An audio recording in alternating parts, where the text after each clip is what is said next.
Intentamos de nuevo, Adriana. A ver.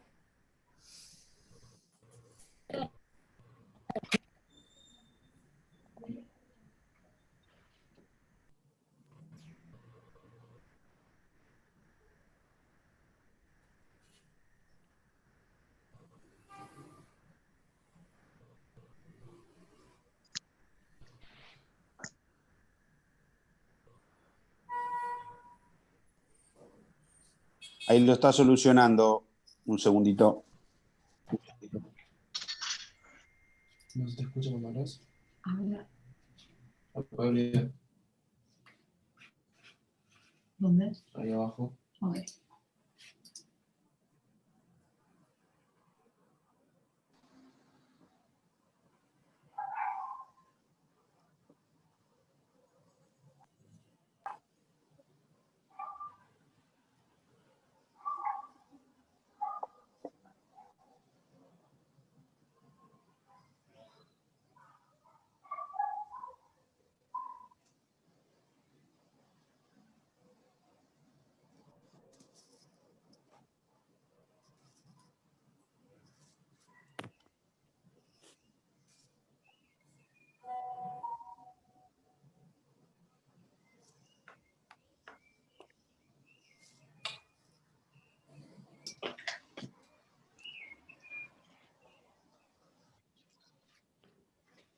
Hola, no sé si ahí me escuchan. Ahora sí. Sí, Perfecto. Perfecto. Sí, perfecto. Bárbara, gracias. Perfecto, Bueno, perfecto. no sé hasta dónde me llegan a escuchar. Les decía que se iniciaron estos 4 temas, están, como decía Pablo, agrupados 2 y 2 temas. Empezamos con donación y subsanación de títulos. Yo les decía que para hablar de donaciones tenemos que tener primero presente un instituto en el derecho argentino que es la legítima. La legítima es el derecho que tiene cada persona de heredar a ciertas otras. Derecho que existe entre padres, hijos y esposos. ¿Qué te pasa si te da más buena voz? Sí, con la clase justo. Perdón, pero se corta continuamente. Sí. ¿Cómo andás? Se nos corta, Adriana. Bien. Bueno, mira, si estamos llegando, porque está bastante complicado el tema, necesitamos que vengas por la última vez.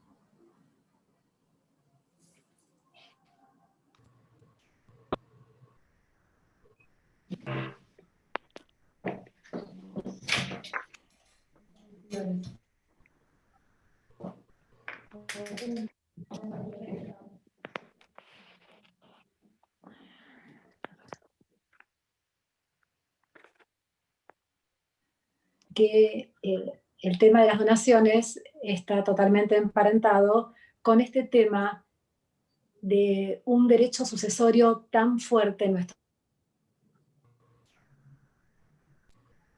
Cuando uno tiene hijos, de lo único que puede disponer es de 1/3 de sus bienes.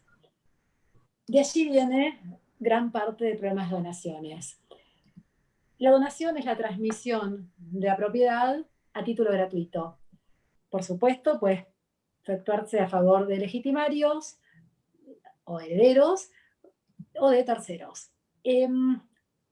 Empezamos con el Código de Vélez, con el viejo Código de Vélez, que establecía que la donación, cuando uno hacía una donación a favor de sus hijos o a favor de sus padres, de esas personas que tienen derecho a heredar, si había un reclamo entre ellos, ese reclamo se resolvía pagando la parte que se había donado de más. Es decir, si mi papá me donó un bien a mí y ese bien excede ese tercio que él puede disponer, mi hermana no me puede pedir que yo devuelva esa propiedad, sino que yo integre el dinero.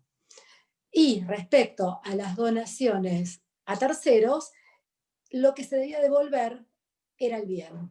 Entonces, cuando ese donatario, hijo, vendía, esa persona que compraba no era pasible de que le pidan la propiedad, porque se resolvía pagando la diferencia.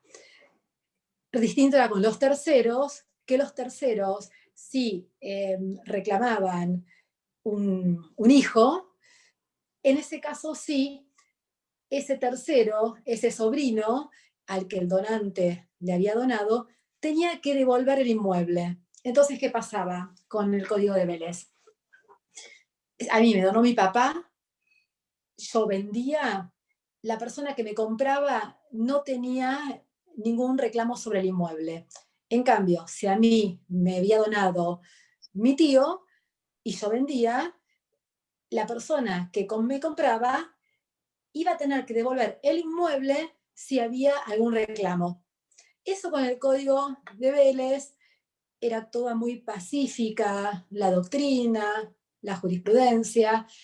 De hecho, el Banco Nación, que fue el que siempre marcó un poco la doctrina en este tema, con respecto a los bancos, aceptaba las donaciones a favor de los hijos, pero no las donaciones a favor de terceros.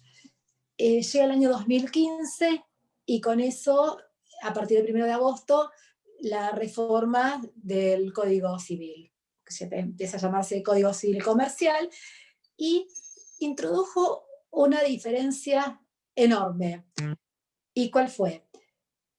Que ese reclamo que cuando el donatario era hijo solamente daba dinero para bonificar esa donación que había recibido, ahora tenía que devolver el inmueble. Eso es lo que suscita este tema que a partir del 2015 las donaciones comienzan a verse mal, porque sumado a eso, un nuevo artículo, que es el 2459, establece un plazo de 10 años durante el cual los herederos que han sido dejados de lado en una donación pueden reclamar. Y ese reclamo no es solamente que se puede hacer a la persona a quien me donaron, sino a la persona que compra ese inmueble. Entonces, ese es el gran problema por el cual nosotros, cuando nos llega un título proveniente de una donación, le decimos al que compra: firmame acá, que yo te estoy avisando que si hay algún reclamo, vos vas a tener que devolver el inmueble y yo esto te lo avisé. De esa manera empezaron, en algunos casos, a subsanarse títulos cuando se podían subsanar. Y, por otro lado, quedaron fuera del comercio muchos inmuebles que les habrá pasado seguramente a ustedes, que venía una donación y que cuando la operación llegaba a la escribanía, el escribano les decía: este título no va, o yo le voy a avisar a mi cliente, le tengo que avisar a mi cliente de esta circunstancia. En el transcurso, en cuanto sale el código, este tema fue, además de otros, dentro de la reforma, que fueron discutidos. Y casi al mismo tiempo empieza a haber proyectos de reforma de esta parte del código. Empieza el diputado Luis Cigogna con un proyecto que obtiene media sanción en diputados, pero que cuando llega al Senado el año pasado, con un año electoral y especialmente difícil como fue el año pasado, como si este no lo fuese, pero otras circunstancias, Y retoma este tema un senador de Chubut, el senador País, Juan País, y él, que había estado en la comisión bicameral, que es la que reformó el código, él dice, nos equivocamos, metimos la pata con este tema, y puso mucho empeño en tratar de solucionar este tema. Atrás de él se encolumnaron 7 u 8 senadores. Y también se encolumnaron muchas asociaciones de bien público. Lo siguieron Cáritas, UNICEF, Cruz Roja. ¿Por qué? Porque ellos reciben muchas donaciones. ¿Y qué les pasaba? Que recibían inmuebles que no podían transmitir, que a lo sumo lo podían alquilar, pero no los podían vender, que es lo muchas veces persiguen, ¿no es cierto?, con los bienes que reciben. Finalmente esta ley entra esta vez por senadores, a través del senador País, y obtiene la media sanción, y obtiene también la media sanción en diputados. Esto ya se giró al Poder Ejecutivo, todavía no fue promulgada y no tiene publicación de boletín oficial, pero faltan unos 3-4 días estos, así que ya casi podemos hablar de ley vigente, si bien todavía esto será dentro de unos días. Esta reforma tiene 2 puntos principales. De alguna manera vuelve al Código Civil de Vélez Sarsfield, donde dice, si una persona, hijo, padre, esposo, recibe un bien, esposo en un régimen de separación de bienes, reciben donación, un inmueble, esa donación es perfecta, no se cuestiona, y el que vende y el que compra a ese donatario compra bien, ya no se observan más, ¿sí? ¿Por qué? Porque vuelve a ese esquema de Vélez que si a mí mi papá me donó y mi hermana me reclama, yo le voy a dar el dinero y la persona a quien yo le venda no va a ser turbada en ese dominio que adquiere a través mío. La diferencia que establece el código ahora es si yo vendo o si yo dono.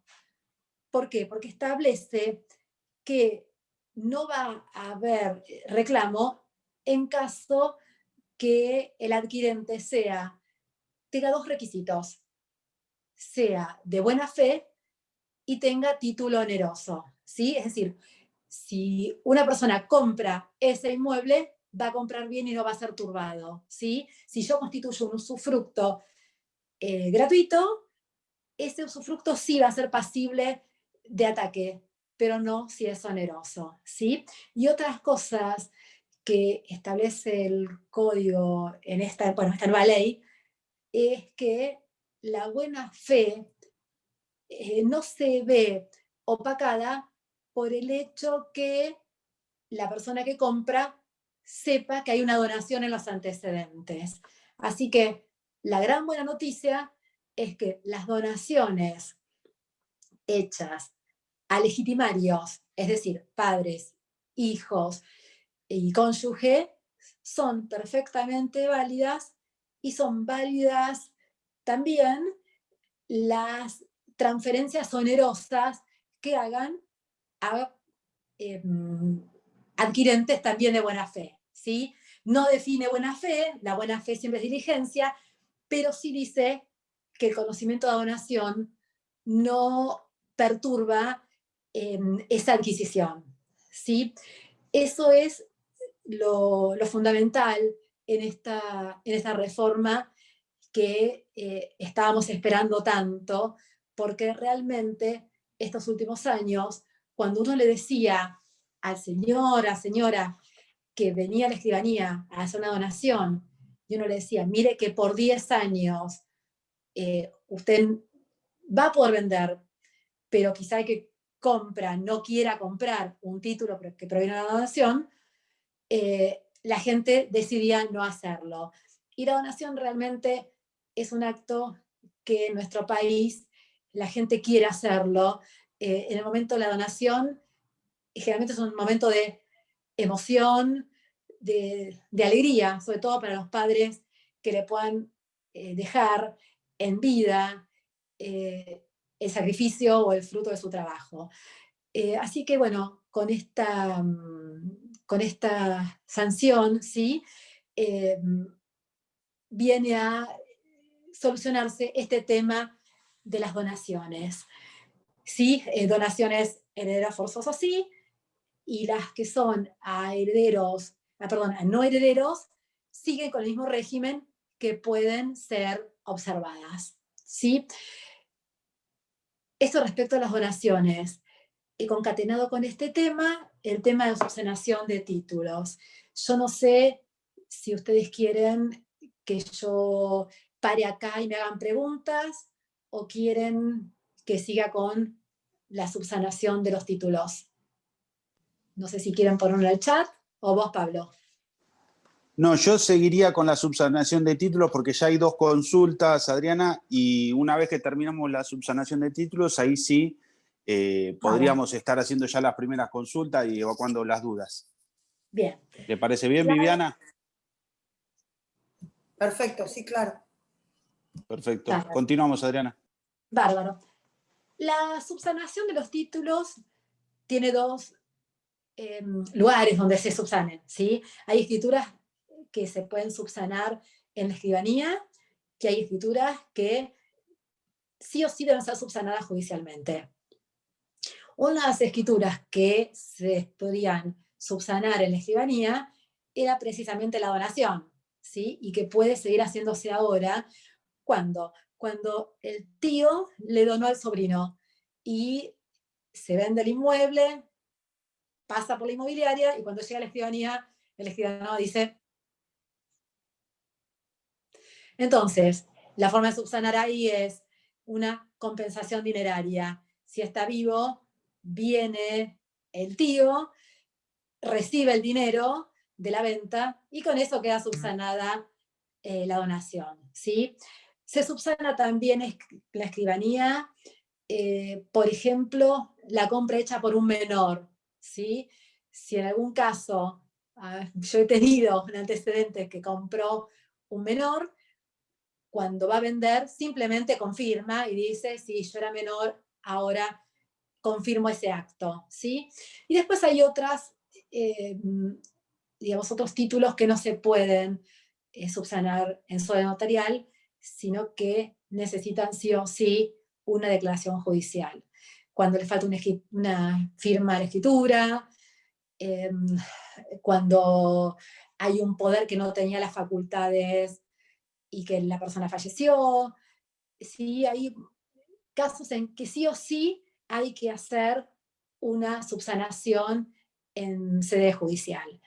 Siempre lo importante es que cuando agarramos el título, analizarlo, es importantísimo, muy importante, el estudio de títulos. El estudio de títulos salva realmente de situaciones de las que no se puede volver atrás, pero sí o sí, muchas veces esa subsanación es judicial. Lo importante siempre es estudiar los títulos, mirarlos, verlos, consultar al escribano amigo, porque hay cosas que no se pueden subsanar. Y cuando se firma un boleto y el comprador entregó el 30% del precio, los problemas que eran del vendedor pasan a ser del comprador. Hay casos que son realmente tremendos, en los cuales no hay matriz, no hay escritura, y es imposible de subsanar. Entonces, el tema de subsanación de títulos viene por ese lado. Sepan que si reciben un título proveniente de una donación hecha a un tercero, sobrino, vecino, amigo, lo que sea, sí se puede subsanar si el donante está vivo, ¿sí? Con esta compensación que les decía. Si está fallecido, también se puede subsanar. Si pasaron más de 5 años, se subsana, no hace falta subsanarlo, porque la acción de reclamo prescribe a los 5 años del fallecimiento del donante. Y si pasaron menos de 5 años, el título se subsana, abriendo una sucesión al solo efecto de demostrar que los únicos herederos son los hijos a quien se hizo la donación, o que no había herederos y que por lo tanto esa donación a un tercero podía hacerse válidamente. El tema que tenemos en la Argentina es que no hay un registro civil centralizado donde, digamos, pueda acreditarse que una persona es soltera o los hijos que tuvo. Así que por ese lado viene ese tema, ¿sí? Pero subsanación de títulos, sede notarial, en el mejor de los casos, sede judicial, cuando digamos, los errores o los faltantes son mayores, ¿sí? La jurisprudencia fue avanzando y, por ejemplo, antes una escritura, cuando faltaba una firma, era nula la escritura y no había solución. Hoy la jurisprudencia lo que está diciendo, apoyaba en la doctrina notarial y civilista, lo que dijo últimamente, por ejemplo, es, en una escritura de compraventa con hipoteca, si falta la firma de un acreedor, la compraventa es perfectamente válida, porque, digamos, la nulidad podrá ser de la hipoteca, pero son 2 actos separados, ¿sí? Entonces, en eso ha habido una evolución. No sé si Bueno. quieren pasar a preguntas, si quieren... Sí, vamos a las preguntas, ¿te parece, Adriana? Sí, claro. Perfecto. Ahí hay una pregunta que está haciendo Cristina Croco. Bien. ¿Qué pasa entonces con la donación con usufructo? La verdad es que si nos situamos en este nuevo, digamos, en este código reformado por esta ley, en realidad lo único que tenemos que fijarnos es si la donación fue un heredero forzoso o si fue a un tercero, ¿sí? El usufructo es el derecho con el que se queda el donante de usar la propiedad. Usarla sea viviendo en la propiedad o cediendo el ejercicio del derecho, ¿sí? Es decir, alquilarlo. Cuando tenemos un título que viene de una donación con usufructo y tenemos que firmar un contrato de alquiler, ese contrato de alquiler lo va a firmar y va a cobrar los cánones el usufructuario y no el donante, ¿sí? Que es quien además tiene la carga impositiva, ¿sí? Pero no hay inconveniente. El tema que uno puede encontrarse en una donación que tiene usufructo es que si el usufructuario tiene Alzheimer, tiene demencia senil y no puede cancelar o extinguir ese usufructo, no se va a poder vender, ¿sí? Y ahí sí hay que ir a un proceso judicial que es muy largo y que de la única manera que uno sale es ofreciendo otra propiedad en usufructo a favor de esa persona. Imagínense que son años hasta que se logra solucionar eso, ¿no? Y a inscribir un usufructo a favor de esa otra persona. Es casi una tarea imposible.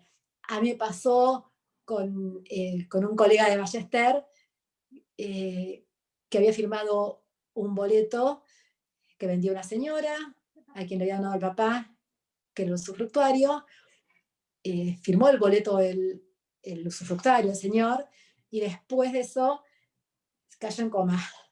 Y hubo, la verdad que ese caso hubo que esperar al fallecimiento. Y el señor falleció 3 meses después, lamentablemente, y recién ahí pudimos hacer la donación. Así que el usufructo es un beneficio obligatorio cuando quien está donando su casa, pero que sí, no que sí es una cárcel, pero, digamos, limita la disposición de la propiedad. Es el único inconveniente que tiene. Bueno, ahí tenemos una consulta de Patricia también. Ahí te digo. En caso que hubiera 2 herederos, ¿puede donar a uno solo? Sí, a ver, si una donación excede esa porción, a ver, todos nosotros tenemos una porción que podemos disponer libremente. Y esa porción va a depender de qué clase de parientes tengamos, ¿sí? Si tenemos hijos, podemos disponer únicamente de 1/3 de nuestros bienes, ¿sí? Hasta el 2015 era de 1/5 y ahora es de 1/3. Si tenemos padres, podemos disponer de 1/2. Entonces, esa legítima de los herederos que es tan grande, ¿sí? Porque los hijos tienen derecho a 2/3 partes de los bienes. Ahora, esas 2/3 partes, ¿cuándo se saben? Al momento de mi fallecimiento, ¿sí? Porque yo ahora puedo tener una propiedad, pero al momento de mi fallecimiento puedo tener 3. Y las sucesiones se rigen por la ley vigente al momento del fallecimiento. Por eso, si una persona hizo un testamento, por ejemplo, en el 2010, donde solamente podía disponer del 20% de los bienes, pero fallece ahora, donde se puede disponer de 1/3, entonces va a heredar o va a poder disponer de ese tercio, ¿sí? Porque la ley que rige en materia sucesoria es la ley vigente al momento del fallecimiento. Entonces, uno le puede hacer la donación a un solo hijo teniendo 2, ¿sí? ¿Qué puede pasar? Que ese otro hijo reclame. Y cuando reclame, si el donatario vendió, esa persona que compró no va a poder ser turbada en su dominio porque precisamente el donatario le tiene que dar dinero, pero no el bien. ¿Sí? Que es el problema que teníamos hasta ahora. ¿Sí? Cuando venía la persona a comprar y el que vendía un inmueble que le habían donado, uno decía, mira, ojo, porque le donaron hace 2 años y de acá a 8 años, si aparece un hijo, otro hijo, vos vas a tener que devolver el inmueble. Pero ¿cómo? Yo compré, pagué y lo tengo que devolver. Sí. Eso ahora no existe más. Entonces, esa donación hecha a un solo hijo puede hacerse y el bien puede ser transmitido, ¿sí? Si el que compra es de buena fe y a título oneroso, si compra, ¿sí? Así que puede hacerse. Lo que puede hacerse también es usar esta porción disponible como mejora, ¿sí? Entonces uno mejorar a un hijo en ese tercio, ¿sí? Y en la donación que uno le hace a ese hijo, deja constancia que esa donación no es a cuenta de la sucesión, de los derechos sucesorios, ¿sí? Sino como mejora, ¿sí? Como porción disponible. Entonces uno a ese hijo ya le está dando hoy el 33%. El otro 66% se tendría que dividir y si hay 2 hermanos, este que recibió frente al reclamo de su hermano le va a tener que dar el valor del 33%, porque el 33% lo tiene por mejora y el otro 33% como donatario. No sé si fui clara. Perfecto. Perfecto. Acá tenemos una consulta que dice que la edad mínima para los hijos menores a recibir la donación, ¿hay una edad mínima? No, la diferencia es que a partir de los 18 años, el hijo donatario va a firmar la escritura. En cambio, cuando es menor de 18 años, el padre, con la partida de nacimiento que acredita que es el padre, va a firmar como donante y aceptando la donación por el hijo. El gran problema es que cuando uno pone una propiedad al menor de un hijo de edad, el tema es que hasta los 18 años no se puede disponer si no es con autorización judicial y todos ustedes saben el caos que es eso. Bueno, después hay muchos casos particulares que yo diría ya porque si no son muy personales, de hacer consulta por mail. Porque, Sí, claro. ¿A vos qué te Lo que parece, Viviana? necesiten, sí, claro.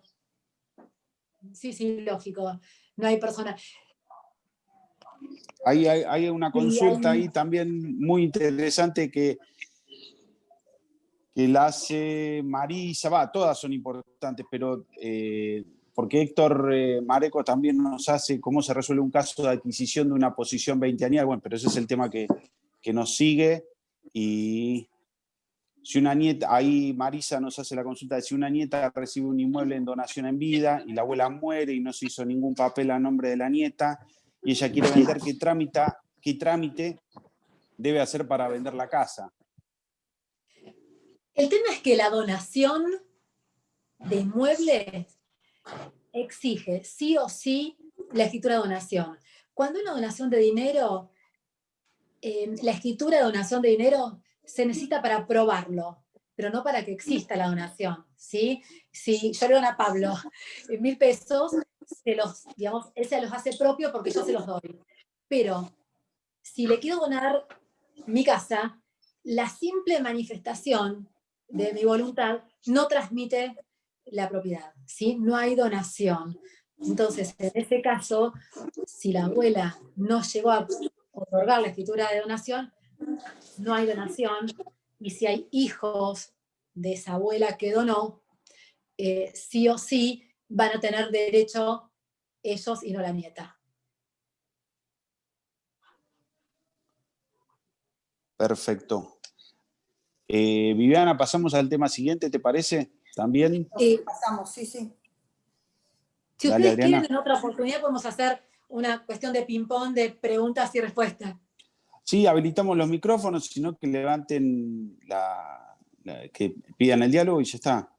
A ver, Fabián está haciendo una consulta. Si la escritura por donación es económica, es más económica que la escritura tradicional. Eso es lo que estoy entendiendo de Fabián Palermo. A ver, el gran problema, bien. Sí, el gran problema es donaciones que involucren inmuebles de la provincia de Buenos Aires o donantes o donatarios que vivan en la provincia de Buenos Aires, tienen un impuesto que es el ITGB, Impuesto a la Transmisión Gratuita de Bienes. Es un impuesto que existe en la provincia de Buenos Aires, en Entre Ríos y en San Luis. Grava a toda adquisición a título gratuito. Si ustedes tienen oportunidad de leer la ley, es tremenda, hay partes que son hasta graciosas por cómo avanza. Y ese impuesto es, digamos, es mayor cuanto menor sea el vínculo entre donante y donatario, ¿sí? Tiene un mínimo no imponible que de padres a hijos es de 1.160.000, pero que cuando quien recibe no tiene ese vínculo, el mínimo no imponible son algo de 80.000 pesos. Entonces, en una donación de padres a hijos, no sé, de 1.100.000 pesos, no paga impuesto. Pero si esa donación es un tercero, paga muchísimos más y llega, de acuerdo a la evaluación del bien, hasta el 25% del valor de la propiedad. Eso hace que muchas veces las instituciones de beneficencia no puedan recibir donaciones porque no pueden pagar el impuesto. Después una donación, no sé, sale un 5% de una evaluación fiscal, pero a eso se le agrega el impuesto que depende del parentesco y de la cantidad de donatarios, ¿sí? Si una propiedad tiene una evaluación fiscal de 10 millones de pesos y recibe una sola persona, va a pagar. Si lo reciben 10 personas, no pagan. Acá Roxana nos hace una consulta que nos dice, ¿nos puede pasar la ley que es la ley mencionada? Es la ley de donaciones, 25, pero es 25, sí. No, 27.587. ¿Sí? Son solamente 4 artículos que reforma, todavía no tiene estatus de ley, la tomé casi como ley, me faltan 3-4 días, y por la alegría, pero ya está, digamos, si la buscan aparece. No en el boletín oficial, pero sí está, se googlea. Se googlea. Bárbaro, Adriana. Ya, ¿Pasamos al próximo tema? Pablo, Patricia está levantando la mano. Ah, sí. Ah, perdón. Te escuchamos, Patricia. No, en sí, entonces lo que cambió de la ley es el 33% que se puede donar, nada más. No, lo que cambió es que cuando un padre le donaba al hijo y ese hijo vendía, Sí. la persona que compraba, vos, Patricia, vos comprabas y me comprabas a mí, resulta que dentro de 2 años venía mi hermana y te decía, mi papá le donó a mi hermana y no me donó a mí. Así que trae este inmueble. Y vos lo habías pagado ese inmueble. Y vos no tenías derecho a pataleo. ¿Sí? Sí. Lo que cambia ahora es que ese traer inmueble es solamente para los casos en que una persona le dona a un extraño, pero no cuando le dona a un hijo. Cuando dona a un Está hijo, el que compra, compra perfecto, que es lo que no pasaba en la venta desde eso 2015. está perfecto y está re claro, ¿está? Pero como se Bien. habían planteado muchas preguntas sobre donaciones y no sobre la venta, posterior a venta, la cuestión Bien. es, ¿hay un tiempo mínimo que dice la justicia que uno puede reclamar? Yo di un ejemplo de 2 hijos. Yo le dono a un hijo mío. El otro no le quise donar por X circunstancias o no estaba acá en el país. ¿Tiene un tiempo mínimo para que pueda reclamar? A ver, todos los reclamos nacen con el fallecimiento del Sí, donante. obviamente. Supongamos ¿Sí? que falleció. Bien. El plazo de prescripción de la acción de colación o reducción es de 5 años a partir del fallecimiento del donante. Y después está el artículo 2459 que establece un plazo de 10 años que se cuenta desde la posesión. Okay. ¿Sí? Desde la donación hay 10 años. Ahora, si el donante falleció, hay 5 años. Posteriores. Exactamente. Los 10 años son para cuando el donante vive. Ok. Listo. Gracias. No, gracias a vos. ¿Alguna consulta? Si quieren abrir el micrófono cada uno. Si no, pasamos al próximo tema. Hola. Hola. Sí, te escuchamos. ¿Me escuchan? Mi consulta puntualmente es, yo tengo 2 hijos. Yo tengo un hijo mayor de 24 años y una hija de 18. Yo a mi hijo mayor, yo ya lo ayudé, ya le di todo y él está con un acuerdo de hacer la donación de una casa que yo tengo con una hipoteca en Banco Nación, que voy a cancelarla y quiero hacer la donación de esa propiedad. La consulta es que, bueno, mi esposo, que estamos en periodo de separación, él va a firmar esa propiedad a nombre de mi hija, que tiene 18 años y un problema de salud, pero él tiene además una hija concebida antes del matrimonio nuestro que fue reconocida. Yo quiero saber si esa chica puede llegar a solicitar parte de esa propiedad, siendo que, bueno, la propiedad fue adquirida únicamente por mí. ¿Por vos siendo casada? Sí, siendo casada, yo trabajo en Banco Nación y tengo una casa por Banco Nación y pagada. La quiero cancelar porque, bueno, quiero dejarla a mi hija con un usufructo, por ahora sea a mí, para, bueno, seguir con ella brindándole todo lo que necesita y esas cosas. Eso está como un acuerdo con mi marido, pero bueno, él tiene una hija extramatrimonial, antes, por supuesto, reconocida, la cual, según ella, rechaza todo tipo de herencia que el padre le puede llegar a dar y esas cosas, que lo iba a hacer, pero no sé, digamos, si puede haber algún problema. Sí, a ver, lo que vos compraste es ganancial porque estás casada y porque el dinero que uno gana cuando está casado es ganancial. Entonces, puede haber un reclamo porque el 50% es tuyo, el 50% de tu esposo, vos tenés 2 herederos, pero tu esposo tiene 3. Existe algo en derecho que se llama la teoría de los actos propios. ¿Sí? Entonces, ¿por qué los escribanos decimos cuando hacemos una donación, si el hermano está de acuerdo, que venga a firmar? ¿Sí? Porque esa manifestación hecha en escritura, que está de acuerdo porque se considera compensada con otros bienes, sí, con otros bienes, no puedes. Mi hijo no tiene problema. Yo no tengo trato con la otra hija. Si vos querés, no sé si me querés llamar y lo charlamos después más en extenso, ¿sí? Ese contacto lo tendría que hacer tu esposo con esta chica para que vaya a la escribanía que ustedes decidan a firmar, prestando una conformidad.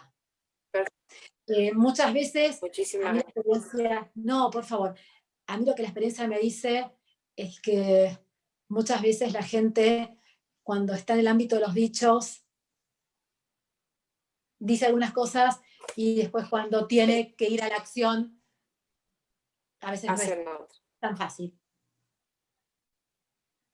Pero sería muy bueno si firma esta donación. Perfecto. Sin perjuicio que ustedes la Muchas pueden gracias. hacer. No, por favor. Bueno, ¿alguna consulta más? Si no, pasamos al próximo tema.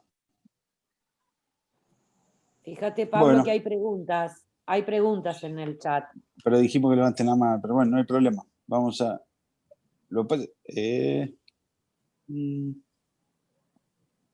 Acá dice, si yo hago una donación... Si hago una donación de mi casa a mis 2 hijos, evitan a futuro hacer la sucesión, y si se hace, ¿tiene que actualizar o no?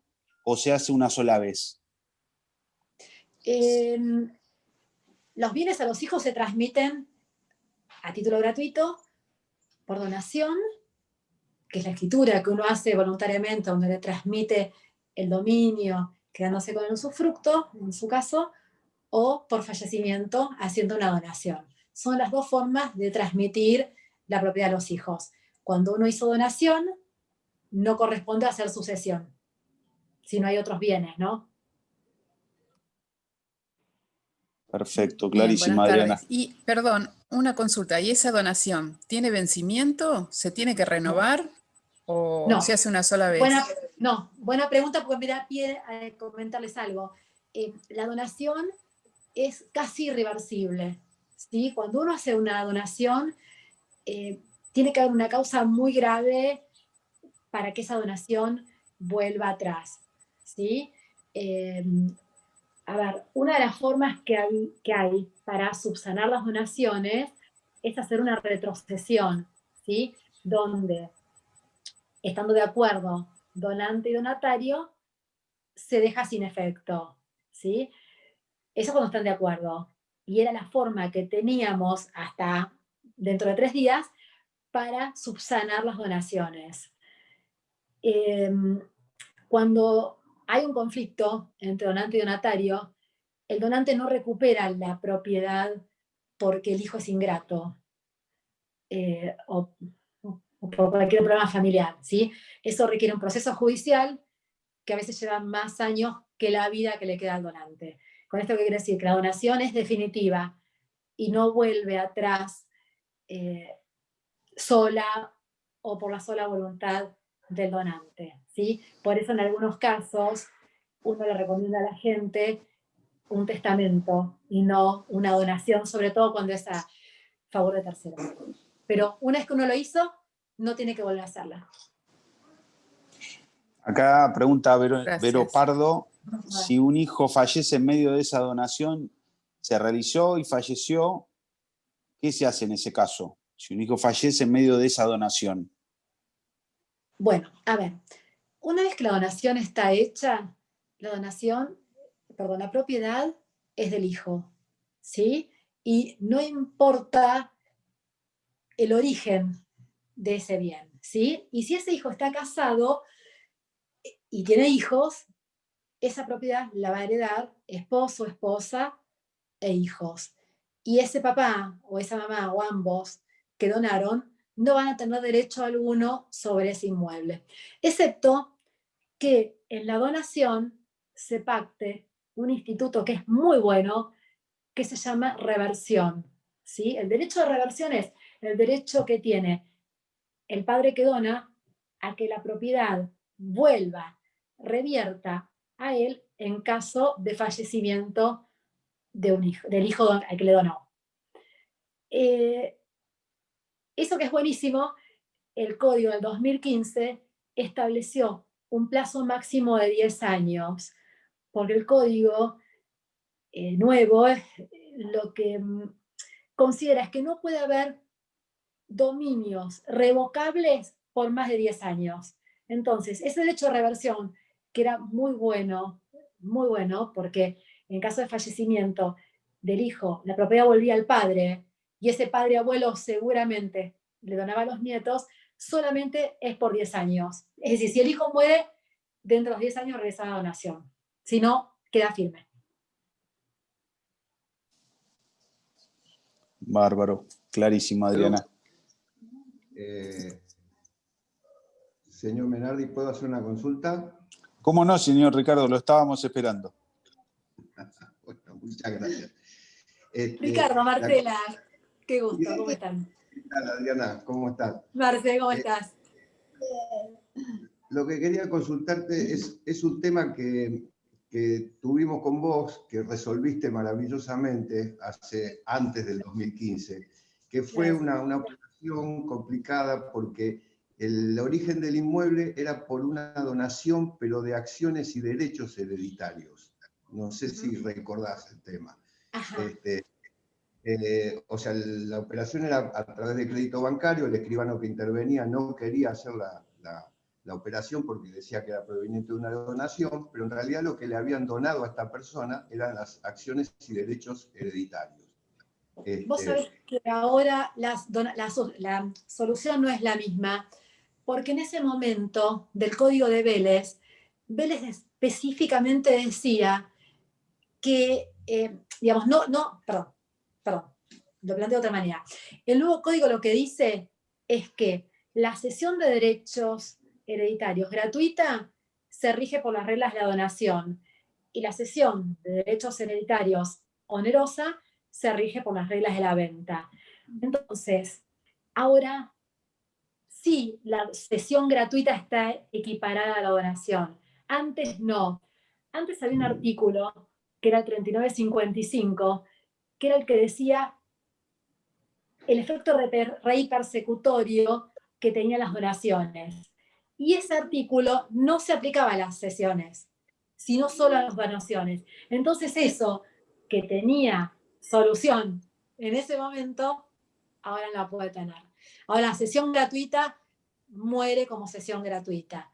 Pero si es hecha a los hijos y como se le aplican las reglas de donación, tenemos esta nueva ley que nos beneficia tanto y que bonifica las donaciones y por lo tanto las cesiones gratuitas. Así que ahora, por esa vía, ahora, pero no del 2015 al 2020, está solucionado. Por eso estamos tan contentos con esta ley y están grabando, pero bueno, el Colegio de Escribanos está tan contento que hasta que no pasen estos 3-4 días, hasta que se publique en el boletín oficial, no quieren hablar ni decir nada. Por la duda. Pero sí, podríamos encontrarle esa misma solución, pero a partir del dictado de esta ley, no del 2015 al 2020. Perfecto. ¿Puedo hacer una pregunta? Hola. Sí, Hola. María del Carmen, te escuchamos. Gracias. ¿Qué tal, Adriana? ¿Cómo estás, María del Carmen? ¿Qué tal? Un gusto, ¿Cómo María te va? Carmen. En el caso de la cesión de derechos, ¿se necesita perfeccionar una vez que fallece la persona que cedió? ¿Hay que hacer algún trámite más o directamente con la cesión ya se puede disponer del bien? Mira, la cesión de derechos es una escritura por la cual un heredero le da a otra persona su lugar en la sucesión, ¿sí? Y esa escritura que se firma, que algunos escribanos inscribimos y otros no, porque no es obligación con el nuevo código, no es una escritura que le quede a ese cesionario, ¿sí? A esa persona que adquiere. Esa escritura es una escritura para que presentar en el expediente y que el juez ordene la inscripción de esa sucesión a nombre del cesionario y no del heredero que se dio, ¿sí? Es una donación o una venta en un momento en que todavía procesalmente no se puede hacer una donación o una venta. Entonces, ¿yo qué hago? Te doy mis derechos en la sucesión, ¿sí? Eso es una cesión de derechos hereditarios. Es colocar a otra persona en el lugar que a mí me corresponde en la sucesión de mi tío, ¿sí? Entonces yo te cedo esos derechos. Y esta casa que forma parte de esa sucesión, en lugar de inscribirse a mi nombre, se va a inscribir a nombre tuyo. Y esta escritura de cesión de derechos hereditarios queda en el expediente porque es al solo efecto de que el juez sepa que la sucesión, en lugar de inscribirse a mi nombre, se va a inscribir al tuyo. Eso es una cesión de derechos hereditarios. Y lo único que se pueden ceder son derechos, ¿sí? Derechos hereditarios, derechos sobre un boleto de compraventa, pero no se pueden ser derechos de una propiedad, ¿sí? Las propiedades se venden, se donan, se dan en pago, se transmiten por renta vitalicia, pero no se ceden. Se ceden derechos, como los sucesorios por los que vos me preguntás. ¿Sí? Eso se presenta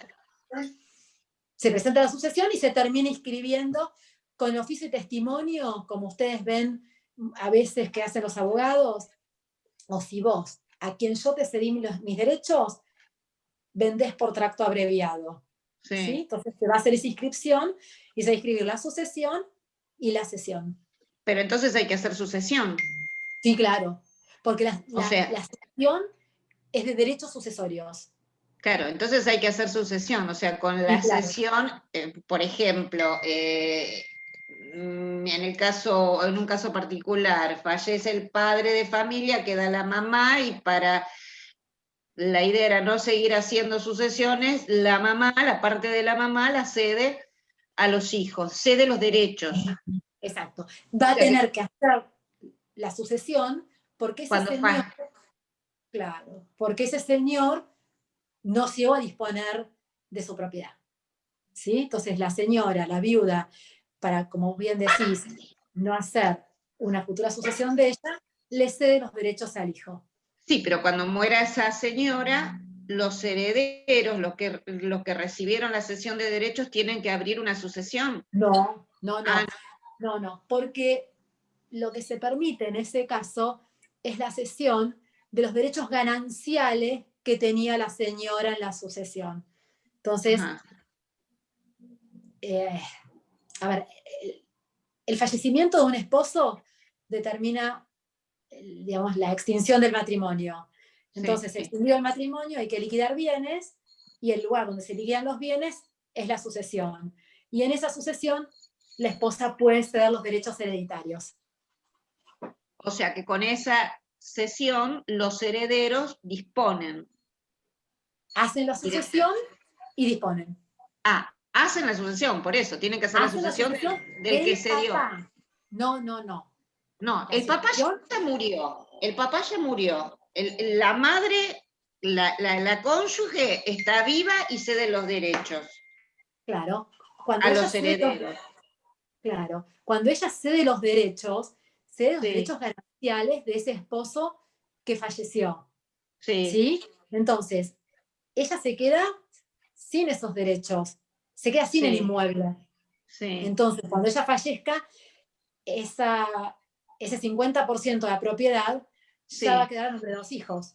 O sea, no hay que abrir sucesión por No ese hay que abrir 50%. sucesión. Hay que abrir Perfecto. sucesión por el señor que falleció, pero no por la mamá que cede. Esta sucesión está lista, está hecha ya. El que falleció primero ya está.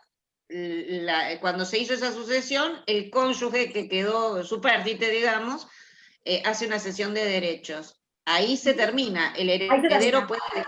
puede... Ahí se termina. Ahí se termina, ya dispone el heredero Exacto. sin hacer sucesión por el último que fallece, digamos. Exactamente. Perfecto, Exactamente. gracias. No, por Gracias. favor. Hay una consulta de Gabriela Arbina y una de Silvia Costa. Les vamos a pedir que habiliten los micrófonos, así hacen las dos últimas y ya pasamos al próximo tema.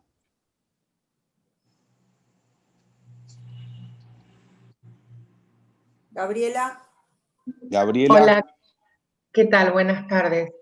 Sí, yo quiero hacer una consulta. En caso de que un padre done a sus dos hijos inmuebles con conformidad de los dos y con usufructo, ¿no? Luego del fallecimiento del padre, del que donó, ¿alguno de los dos puede objetar o puede sacar esa donación? No sé si se entiende. A ver, si la hizo los dos en partes iguales, no hay objeción, por supuesto. Los dos firmaron. No, por esta, digamos, teoría de los actos propios, no.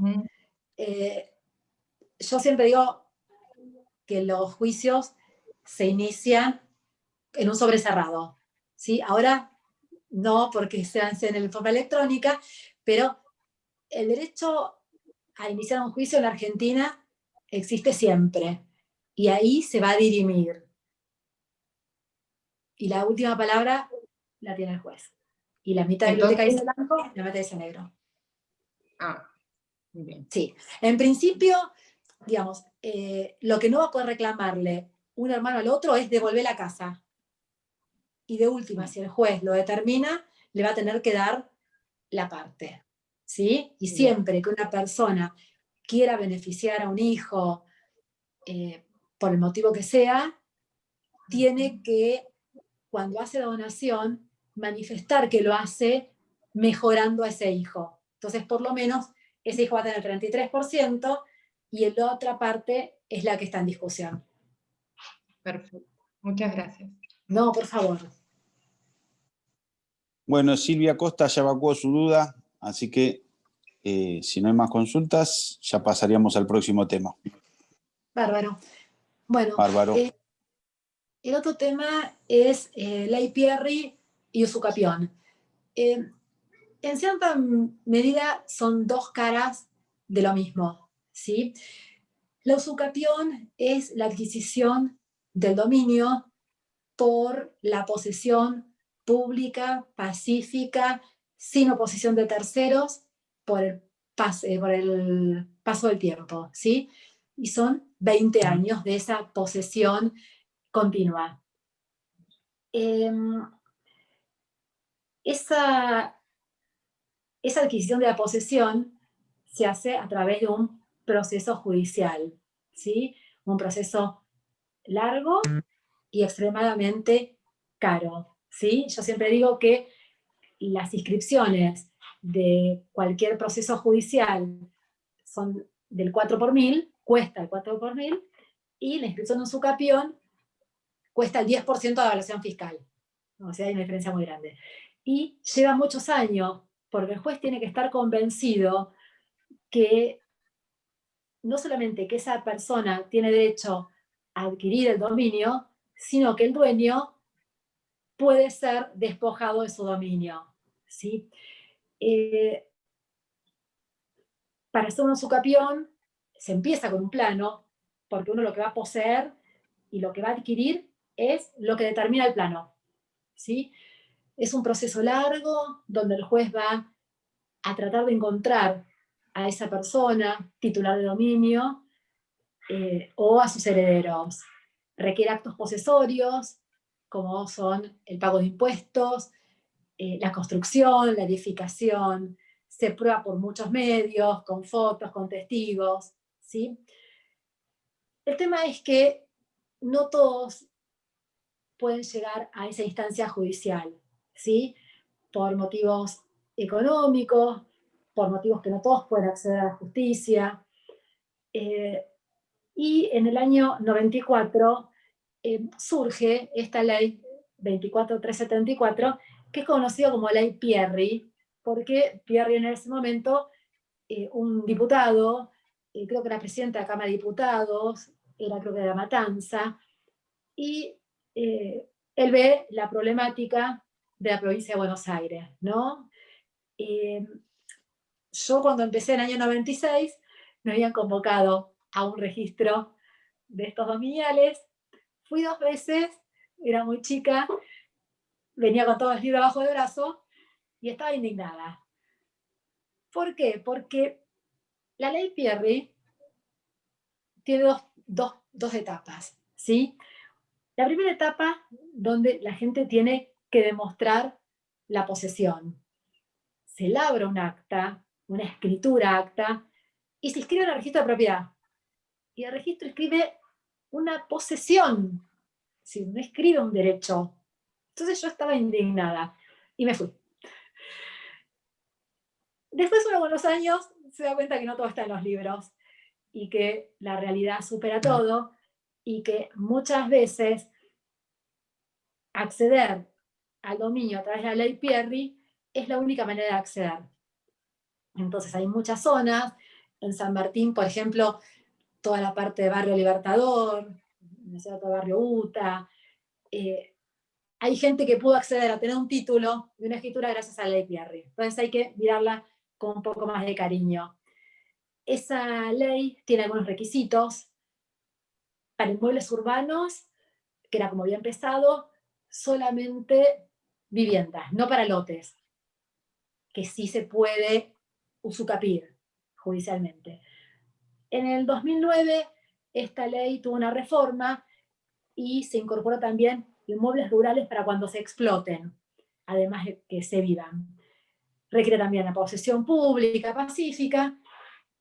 La gente se acerca a un registro dominial y el escribano labra un acta que se inscribe en el registro de propiedad. Una vez que ese acta esté inscripta, deben transcurrir 10 años para que esa posesión se transforme, ley 24374, mediante, en un dominio. Y cuando se inscribe esa segunda escritura es igual que cualquier otra adquisición, que si yo hubiese comprado, que si me hubiesen donado, ¿sí? Y se puede transmitir por una escritura de compraventa como cualquier otra, ¿sí? Y desde que se obtiene esa escritura acta de posesión hasta los 10 años, la gente también puede transmitir su propiedad, ¿sí? Puede ceder los derechos de esa ley Pierri y, cumplidos los 10 años, obtener el título a su nombre. Cuando empezó, había muchos más casos de gente que se acogía a los beneficios de esta ley, ahora hay menos, pero en cierto momento llegaban a la escribanía y a las inmobiliarias muchos títulos provenientes de ley Pierri. Entonces, si a ustedes les toca y ven una escritura que dice ley 24374, ustedes tienen que ver 2 situaciones. Una, si es lo que reciben es la escritura de acta posesión, ¿sí? Cuando reciben esa escritura acta posesión, no pueden hacer boleto de compraventa, ¿sí? Y no puede haber escritura de compraventa. Lo que puede haber es una cesión de los derechos de esa ley Pierri, ¿sí?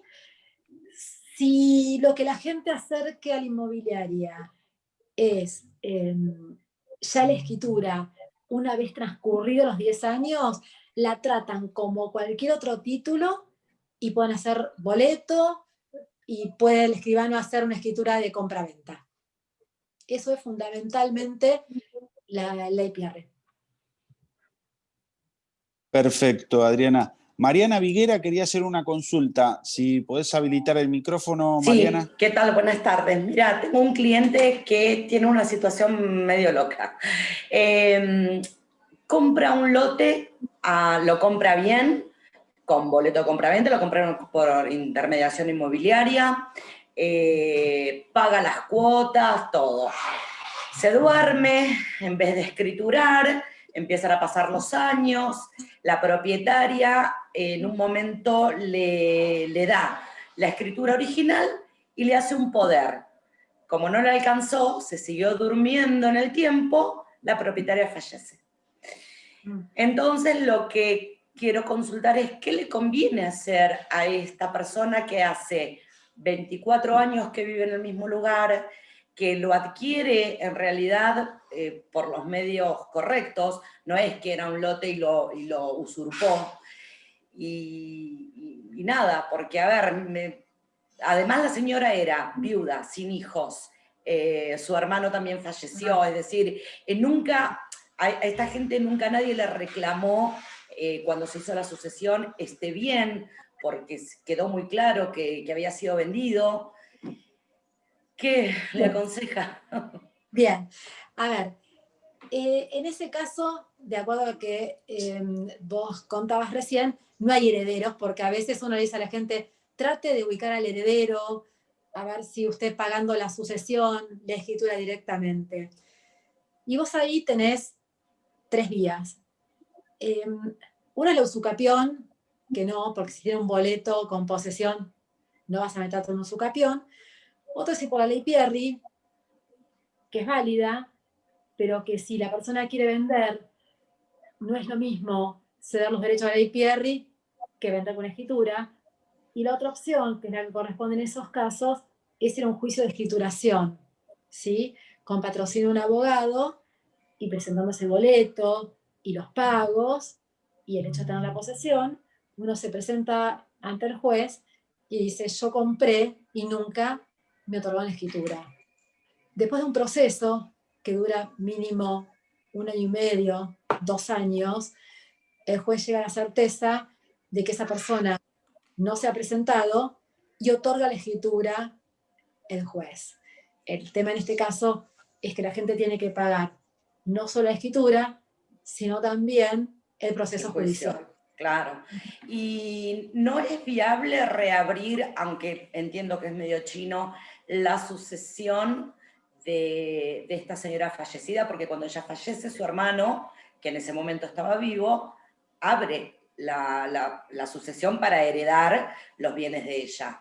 ¿No podría esta gente reabrir esa sucesión, meter ese boleto de compraventa y reclamar para que sobrinos nietos le otorguen la escritura?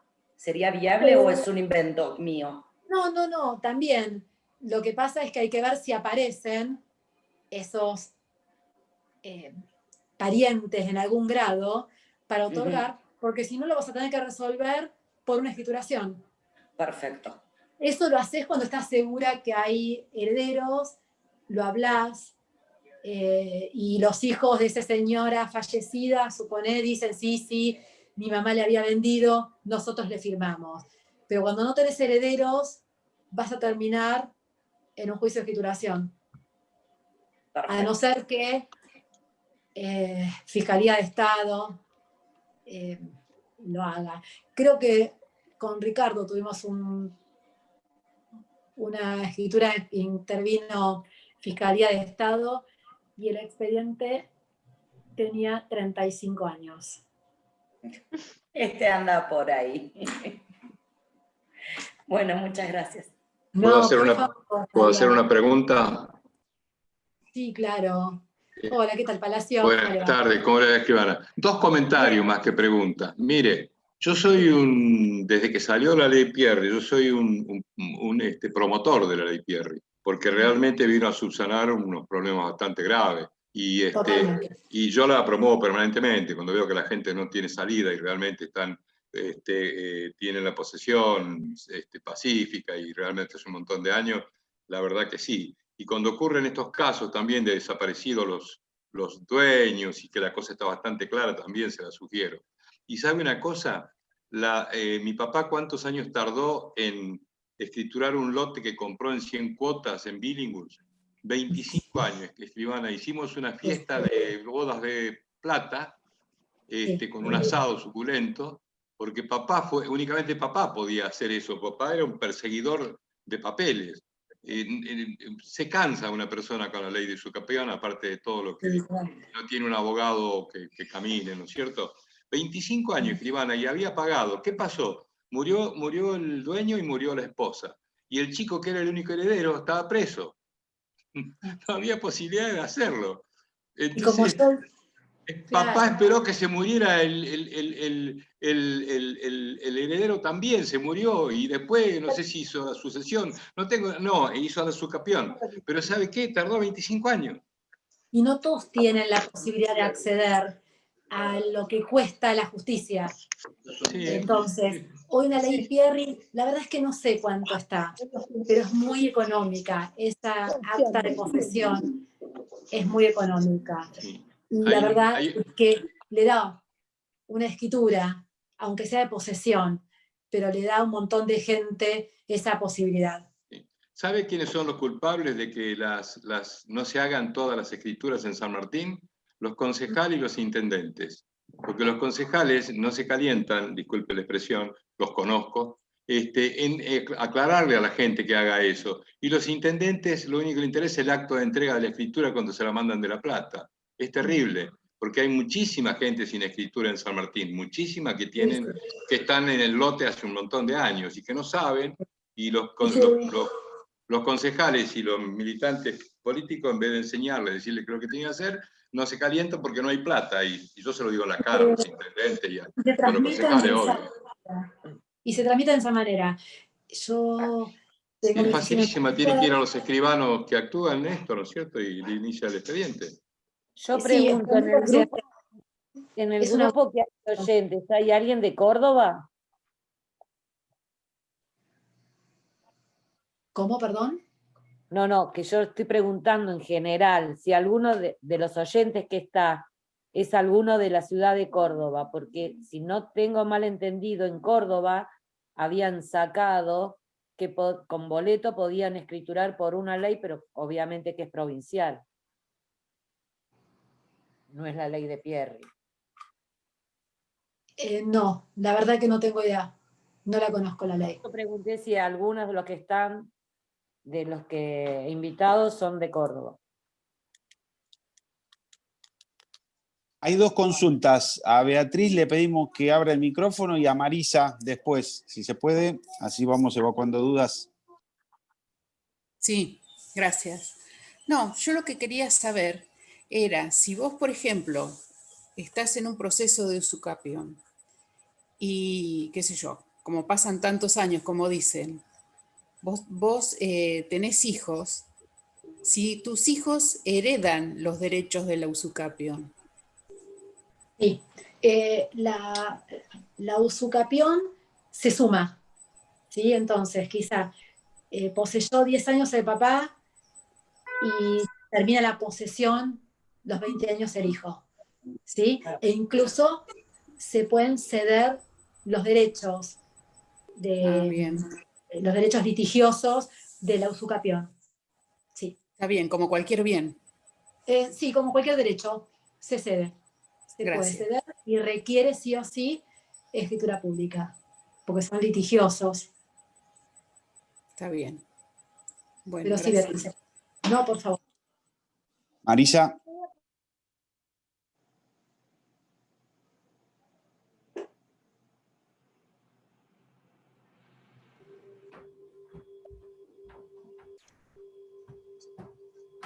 Marisa, te escuchamos.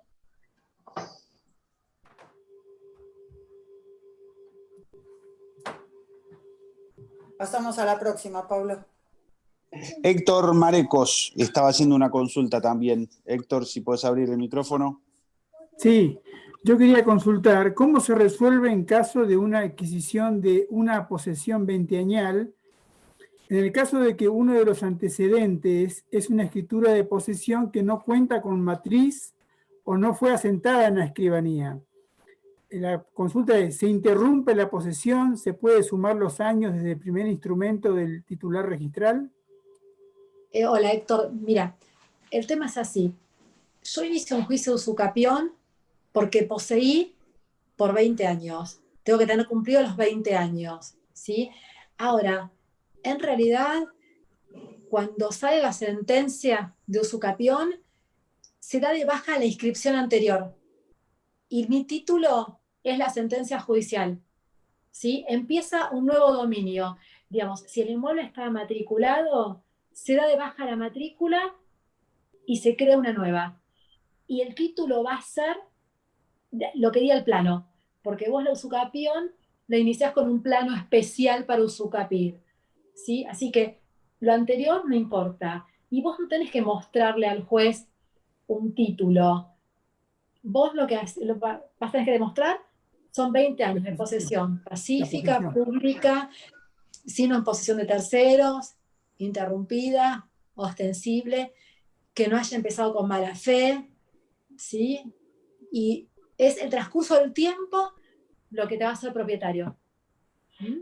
Por eso, generalmente uno dice los impuestos. Los impuestos es una de las formas de probarlo. Y es una de las formas de demostrar que uno se portó como dueño, que es lo que te pide el usucapión. Acá en San Martín de los Andes no está adherida a la ley Pierri. En Junín de los Andes sí, pero en San Martín no.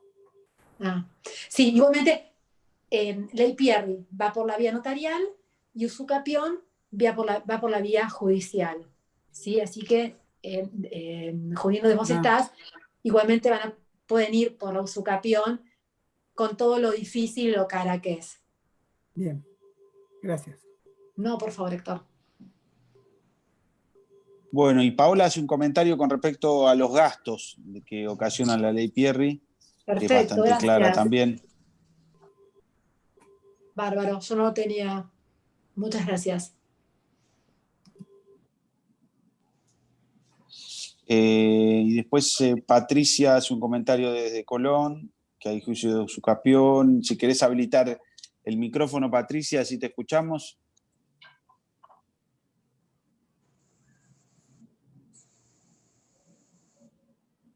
No, lo comentó porque me dijo que está desconectando la compu y conectando el celular, Pablo. Perfecto, entonces. Ahí está Marisa. No me deja habilitar el micrófono. Está comentando. Igualmente para todos, ahora al final del Zoom vamos a dejarlo el mail de la escribana para cualquier consulta ya particular y para también no hacerlo tan tedioso el Zoom y que puedan evacuar todas sus dudas personales, ¿no? Sí, ningún problema. Bárbara, Adriana, para cerrar algo, igualmente un millón de gracias por el tiempo, por la claridad en el concepto. No, por favor. Yo digo que martilleros, abogados, escribanos, contadores, formamos parte muchas veces de un mismo proceso, ¿no? Y cada uno se ocupa o sabe de una parte y siempre los intercambios enriquecen. Así que, bueno, les agradezco por haberme convocado a esta charla. Quedo a disposición de ustedes para lo que necesiten. A disposición de ustedes. Bueno, muchísimas gracias a Adriana y dejo a Viviana que cierre.